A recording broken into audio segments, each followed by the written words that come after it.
जियो और एयरटेल के रिचार्ज बढ़ रहे हैं और हम सबको जेब हल्की कर रहे हैं। लेकिन बीएसएनएल में जाने की सोची कि चलो सस्ता मिलेगा और देसी सेवा है, लेकिन यहाँ तो मामला उल्टा ही पड़ गया। बीएसएनएल में पोर्ट कराया तो सोचा नेट भी चलेगा और पैसा भी बचेगा, लेकिन नेट नहीं चल रहा है। ये तो वही बात हो गई कि सस्ता रोए बार बार, महंगा रोए एक बार। लेकिन यहाँ तो बीएसएनएल ने सस्ता करके भी रुला दिया। बीएसएनएल का नेटवर्क कब आएगा कब नहीं आएगा ये भगवान ही जाने।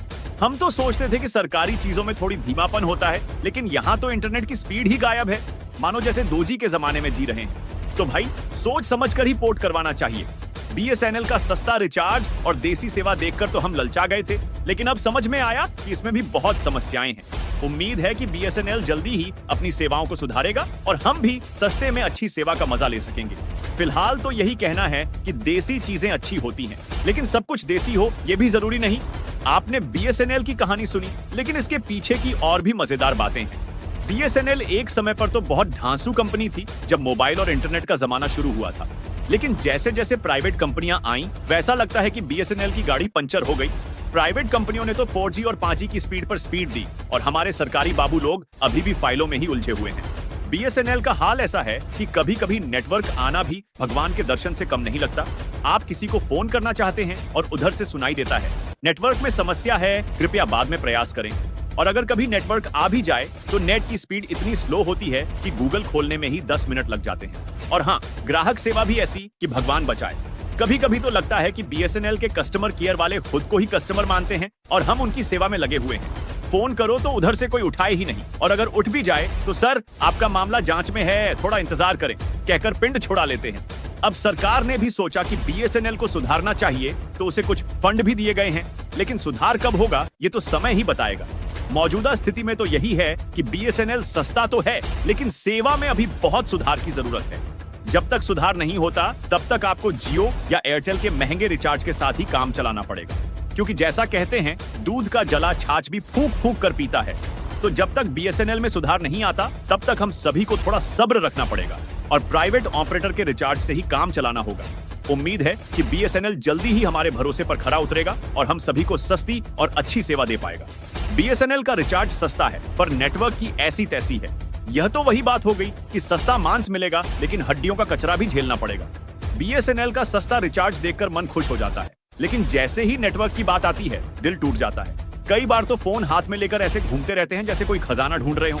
कमरे के एक कोने में नेटवर्क आता है तो दूसरे कोने में गायब। और अगर कहीं नेटवर्क मिल भी गया तो नेट की स्पीड इतनी धीमी कि एक पेज खोलने में ही चाय की चुस्की लेनी पड़ती है।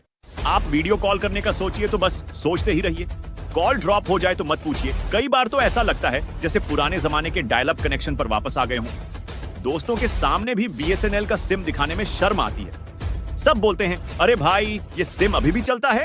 ये सब इसलिए हो रहा है क्योंकि बीएसएनएल के पास नेटवर्क इंफ्रास्ट्रक्चर अपग्रेड करने के लिए पैसे कम पड़ जाते हैं। सरकारी कंपनी होने के नाते इसमें सुधार भी धीरे धीरे होता है। प्राइवेट कंपनियां तो नए नए टॉवर लगाकर अपने नेटवर्क को मजबूत कर रही हैं, लेकिन बीएसएनएल के टॉवर अभी भी पुराने जमाने के हैं। आपके दुख को समझते हुए यही कह सकता हूं कि हम सबको मिलकर बीएसएनएल को बेहतर सेवा देने के लिए प्रेरित करना चाहिए। अगर कंपनी को पता चलेगा कि लोग उनसे उम्मीद कर रहे हैं और वे बेहतर सेवा देंगे, तो शायद वे अपनी सेवाओं में सुधार करें। तब तक के लिए हमको थोड़ी बहुत दिक्कतों के साथ ही काम चलाना पड़ेगा। उम्मीद है कि बीएसएनएल जल्द ही अपनी सेवाओं को बेहतर बनाएगा और हम सब सस्ते में अच्छी सेवा का मजा ले पाएंगे। जब से जियो और एयरटेल ने रिचार्ज के दाम बढ़ाए हैं, तब से लोगों की हालत खराब है। पहले तो लगता था कि सस्ता इंटरनेट और कॉल्स का जमाना आ गया है, लेकिन अब तो रिचार्ज करवाने में भी जेब हल्की हो जाती है। लोग सोचते थे कि जियो आया है तो सब कुछ सस्ता हो जाएगा, लेकिन धीरे धीरे सबकी पोल खुल गई। अब वही 28 दिन का रिचार्ज जो पहले RS1.99 का था, अब RS 250-300 तक पहुंच गया है। और उसमें भी डेटा लिमिट इतनी कम कर दी है कि लोग दोबारा रिचार्ज कराने की सोचने लगते हैं। एयरटेल की बात करें तो वहां भी हालत कुछ ऐसी ही है। उनका नेटवर्क तो अच्छा है, लेकिन दाम इतने बढ़ा दिए हैं कि लोग सोच में पड़ जाते हैं कि आखिर इतना महंगा रिचार्ज क्यों करवाएं। ऊपर से अगर आप एडिशनल डेटा या कोई और सर्विस चाहते हैं तो अलग से पैसे खर्च करने पड़ते हैं। रिचार्ज के दाम बढ़ने से सबसे ज्यादा असर उन लोगों पर पड़ता है जिनकी इनकम कम है। रोजमर्रा के खर्चे में कटौती करके लोग रिचार्ज कराते हैं ताकि इंटरनेट और कॉल्स की सुविधा मिल सके। दूसरी तरफ बीएसएनएल है जो सस्ता है, लेकिन नेटवर्क की दिक्कत से लोग परेशान हैं। लोग चाहते हैं कि उन्हें एक ऐसी सेवा मिले जो सस्ती भी हो और अच्छी भी। आखिर में यही कहा जा सकता है कि कंपनियों को अपनी नीतियों पर फिर से विचार करना चाहिए। लोगों की जरूरतों को समझते हुए उन्हें सस्ती और अच्छी सेवाएं देनी चाहिए। अगर ऐसा नहीं हुआ तो लोग मजबूरी में महंगे रिचार्ज कराने को मजबूर रहेंगे और उनका गुस्सा भी बढ़ता रहेगा। जब तक सुधार नहीं होता तब तक हमें यही सोचना पड़ेगा कि जो है वही सही है और किसी तरह काम चलाना पड़ेगा। उम्मीद है कि भविष्य में हमें बेहतर सेवाएं और सस्ते रिचार्ज देखने को मिले।